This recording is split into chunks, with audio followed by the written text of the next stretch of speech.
औज़ुबिल्लाहि मिनश्शैतानिर्रजीम बिस्मिल्लाहिर्रहमानिर्रहीम। प्यारे बच्चों अस्सलाम वालेकुम। ये आपका लेक्चर नंबर 12 है। तो सब बच्चे मेरे साथ मिलकर कवायद व इंशा उर्दू कवायद व इंशा की किताब निकाल लें। बच्चों कवायद व इंशा में आपका अब तक का काम मुकम्मल हो चुका है। अब हम दोहराई कर रहे हैं। तो सब बच्चे मेरे साथ मिलकर सफ़ा नंबर 6 निकाल लें। लफ्ज़ की अक़साम पढ़ेंगे आज हम। इससे पहले बच्चों हमने लफ्ज़ की तारीफ़ पढ़ी थी, यानी दो और दो से ज़्यादा हरूफ जब आपस में मिलते हैं तो एक लफ्ज़ बनता है। आज हम लफ्ज़ की अक़साम पढ़ेंगे। बच्चों लफ्ज़ की दो अक़साम हैं। लफ्ज़ की दो अक़साम हैं, कलमा और महमल। कलमा और महमल लफ्ज़ की दो अक़साम हैं, कलमा और महमल। पहले हम कलमा की तारीफ़ पढ़ते हैं। कलमा वो लफ्ज़ जिसके कोई मायने हो कलमा कहलाता है, मसलन कूड़ा, सौदा, शोर वगैरह।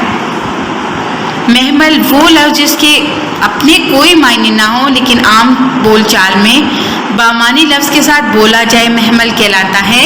मसलन कूड़े के साथ करकट, सौदा के साथ सल्फ, शोर के साथ शराबा। बच्चों कलमा की तारीफ़ है, वो लफ्ज़ जिसके कोई मायने हो कलमा कहलाता है, यानी जब कोई ऐसा लफ्ज़ जिसका मायने आपकी समझ में पूरी तरह आ जाता है तो हम उसे कलमा कहते हैं। और महमल उसे कहते हैं जिसका कोई मायने नहीं होता लेकिन हम यूं ही रोज़मर्रा की बातचीत में हम ऐसे बहुत सारे अल्फाज बोल लेते हैं जिनका कोई मायने नहीं होता। यानी शोर शराबा मत करो, खाना वाना खाना है तो खा लो। हम ऐसे अल्फाज बोलते हैं जिसके दूसरे कोई मायने नहीं होते।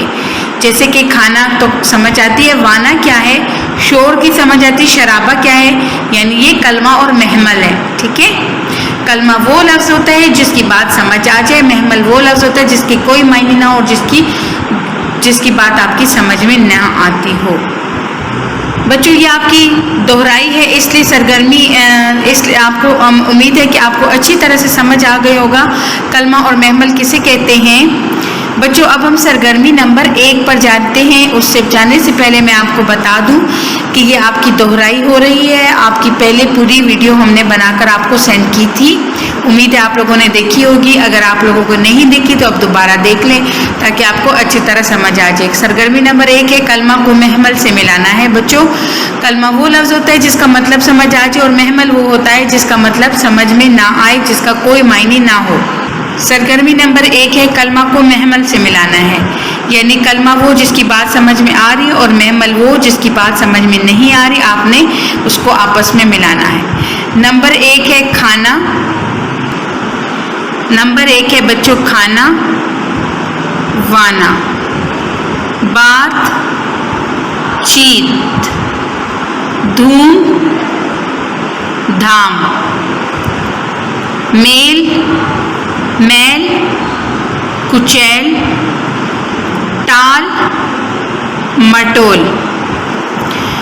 बच्चों उम्मीद है आपको ये सरगर्मी करते हुए अच्छी तरह समझ आ गया होगा कि कलमा क्या होता है और महमल क्या होता है और कलमा और महमल में फ़र्क क्या है। बच्चों सफ़ा नंबर 7 पर सरगर्मी नंबर 2 देखें।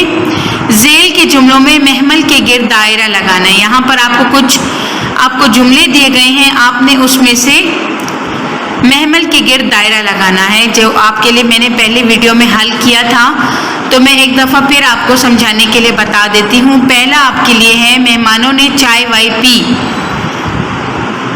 चाय की तो समझ आ रही है, वाय क्या है, इसलिए ये महमल है क्योंकि इसका कोई मायने नहीं है, ये महमल है। लड़के खेलते हुए बहुत शोर शराबा करते हैं। शोर की समझ आ रही है इसलिए ये कलमा है, शराबा महमल है। समझ आई बच्चों। नंबर 3 है, मेल जोल से मोहब्बत बढ़ती है।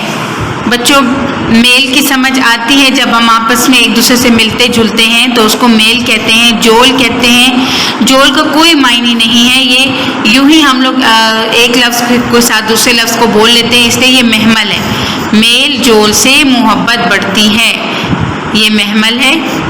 अली हमेशा टाल मटोल से काम लेता है, यानी हमेशा बात को टाल देता है, तो टाल की समझ आ रही है, मटोल کوئی لفظ نہیں ہے, اس کا کوئی معنی نہیں ہے, اس لیے اسے ہم محمل کے گرد دائرہ لگا دیں گے. مجھے پانی شانی پینا ہے.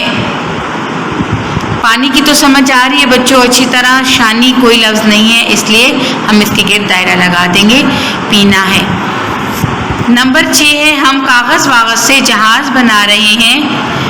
ہم کاغذ کی تو سمجھ آ رہی ہے بیٹا, لیکن واغذ سے کوئی معنی نہیں ہے, اس لیے ہم اس کے گرد دائرہ لگا دیں گے کیونکہ یہ محمل ہے.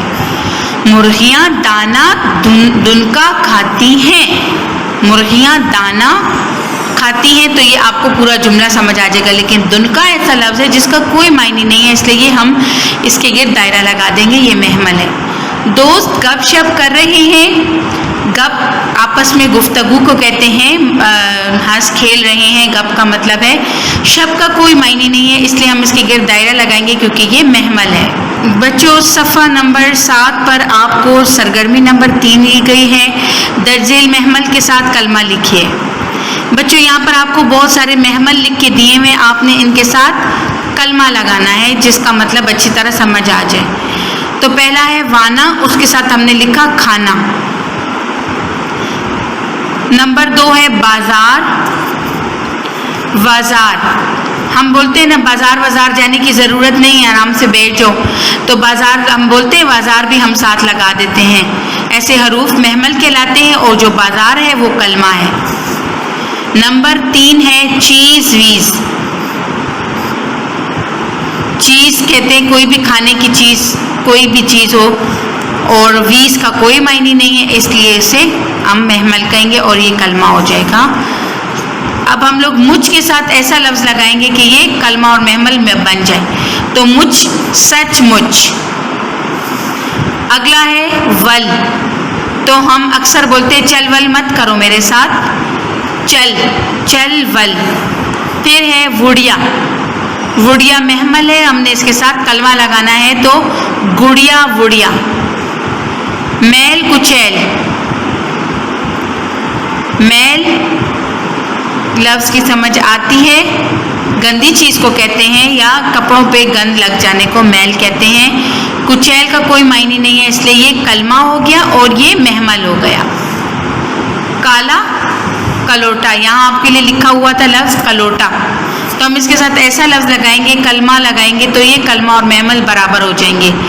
تو کلوٹا کے ساتھ ہم لکھیں گے کالا, کالا کلوٹا.